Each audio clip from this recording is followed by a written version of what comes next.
नमस्कार दोस्तों। आज के हम इस वीडियो में देखेंगे फंक्शन ऑफ डाइजेस्टिव सिस्टम। मतलब कि हमारा जो डाइजेस्टिव सिस्टम होता है उसका क्या फंक्शन होता है, उसका क्या रोल होता है। तो सबसे पहले देखते हैं कि हमारा डाइजेस्टिव सिस्टम है तो इसका हमारी बॉडी के अंदर क्या काम होता है। जो भगवान के द्वारा दिया गया सिस्टम है हमारी बॉडी के अंदर, इसका क्या रोल होता है, इसका क्या काम होता है। तो आइए देखते हैं बोर्ड आप आज के इस वीडियो में देखेंगे। तो सबसे पहले आता है फंक्शन ऑफ डाइजेस्टिव सिस्टम। तो फंक्शन मतलब होता है इंजेशन। पहला फंक्शन क्या होता है हमारे डाइजेस्टिव सिस्टम का, तो इंजेशन। इंजेशन मतलब होता है कोई भी चीज़ बॉडी के अंदर लेना, यानी माउथ से बॉडी के अंदर फूड को इंगल्फ करना, ठीक है, यानी कि उस चीज़ को माउथ के अंदर निगलना। तो process of taking food and drink, ठीक है, जैसे ईटिंग एंड ड्रिंकिंग। जैसे हम लोग खाना खाते हैं तो खाना को सबसे पहले कहाँ रखते हैं, माउथ के अंदर। तो माउथ के अंदर खाने को रखना ही क्या कहलाता है, इंजेशन। इंजेशन मतलब खाने को हमने अपने माउथ के अंदर रख दिया है, टेक करा दिया है। This process is called ingestion. और इंजेशन जो होता है वो हमारे डाइजेस्टिव सिस्टम का पहला पार्ट होता है, यानी कि उसके फंक्शन का पहला पार्ट कौन सा होता है, इंजेशन। जैसे कि ईटिंग है ना, कोई चीज़ खा रहे हैं, ठीक है, या कोई चीज़ पी रहे हैं तो उसको क्या बोलेंगे हम लोग, इंजेशन। उसके बाद मिक्सिंग। मिक्सिंग का मतलब होता है कि इन द माउथ फूड और लिक्विड मिक्स्ड विथ सलाइवा। मतलब कि जब हम खाना खाते हैं तो देखते होंगे कि जब हम रोटी वगैरह खाते हैं तो देखते होंगे कि कुछ देर चबाने के बाद वो रोटी गीला हो जाता है। वो रोटी क्यों गीला हो जाता है, क्योंकि हमारे माउथ के ऊपर यानी कि 3 पेयर्स में हमारे सलाइवा होते हैं, यानी कि 3 सलाइवरी ग्लैंड होते हैं हमारे बॉडी के अंदर। हमारे माउथ के अंदर एक नीचे साइड में होता है, एक अपर साइड, 2 अपर साइड में होते हैं।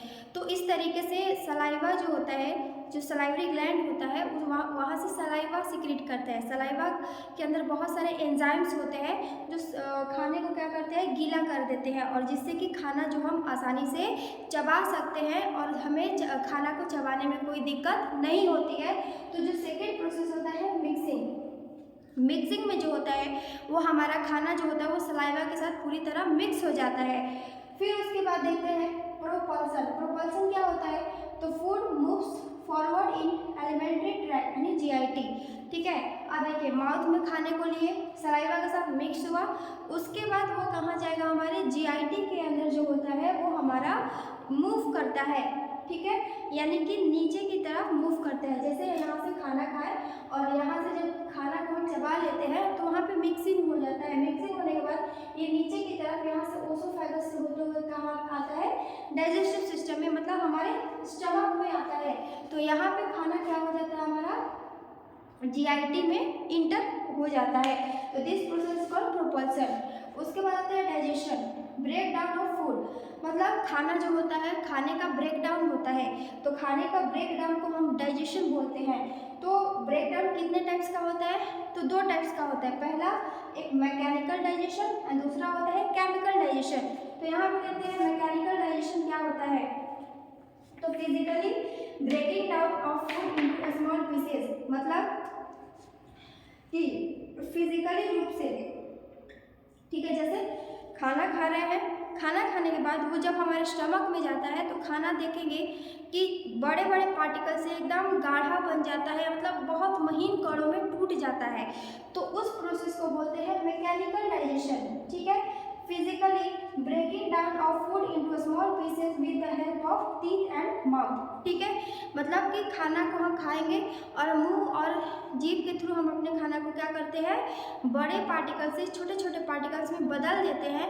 तो उसको हम मैकेनिकल डाइजेशन के नाम से जानते हैं। उसके अलावा होता है दूसरा केमिकल डाइजेशन। तो केमिकल डाइजेशन क्या होता है उसको हम समझते हैं। उससे केमिकल डाइजेशन क्या होता है, तो breaking down of food into simpler nutrients with the help of enzyme and the secretion, ठीक है। यानी कि जो खाने के जो न्यूट्रिशंस होते हैं, जो इंपॉर्टेंट न्यूट्रिएंट्स होते हैं, उनका ब्रेक डाउन हो जाता है, ठीक है। तो उसको हम केमिकल डाइजेशन के नाम से जानते हैं। तो देखिए मैकेनिकल और केमिकल में डिफरेंस समझिए। मैकेनिकल डाइजेशन एक फिजिकली डाइजेशन होता है, जैसे कि खाना जो होता है वो छोटे छोटे पार्टिकल्स में टूट जाता है तो उसको मैकेनिकल डाइजेशन बोलते हैं। और केमिकल डाइजेशन क्या होता है, तो वो डाइजेशन जिसके न्यूट्रिएंट्स जो होते हैं वो छोटे छोटे पार्टिकल्स में टूट जाते हैं, अदर पार्टिकल्स में डिवाइड हो जाते हैं, तो उसको केमिकल डाइजेशन बोलते हैं। जैसे कि कार्बोहाइड्रेट कन्वर्ट इनटू ग्लूकोज, जो कार्बोहाइड्रेट होता है जो खाने से हमें प्राप्त होता है, तो वो किस चीज़ में कन्वर्ट हो जाता है, ग्लूकोज में, तो उसको हम केमिकल डाइजेशन के नाम से भी जानते हैं। उसके बाद अगला प्रोसेस आता है एब्जॉर्प्शन। एब्जॉर्प्शन का मतलब क्या होता है, तो smaller molecules like glucose, amino acid and fatty acid pass through the alimentary canal. ठीक है, इसमें क्या होता है, तो ये जो ग्लूकोज होता है, अमीनो एसिड होता है, फैटी एसिड होता है, वो हमारे एलिमेंट्री कैनाल से ब्लड में डायरेक्टली एब्जॉर्ब हो जाता है। जैसे ये जो हमारा स्टमक होता है, इंटेस्टाइन होता है, इसके अपर सरफेस पे थोड़े थोड़े ब्लड वेसल्स होते हैं, और ये न्यूट्रिशन को यानी कि हमारे इंटेस्टाइन से वो डायरेक्टली हमारे ब्लड में जाके एब्जॉर्ब हो जाता है, ब्लड के अंदर एब्जॉर्ब हो जाता है, तो उसको एब्जॉर्प्शन बोलते हैं। तो जो न्यूट्रिएंट्स होते हैं जैसे फैटी एसिड हो गया, अमीनो एसिड हो गया, वो हमारे ब्लड के अंदर एब्जॉर्ब हो जाते हैं, तो this process is called absorption. और वो कहाँ पे होता है, तो हमारे स्मॉल इंटेस्टाइन में होता है। स्मॉल इंटेस्टाइन में एक फिंगर लाइक स्ट्रक्चर होता है, उंगली नुमा संरचना होती है, जिसको विलाई बोलते हैं, वहीं पे हमारे न्यूट्रिएंट्स का एब्जॉर्प्शन हो जाता है।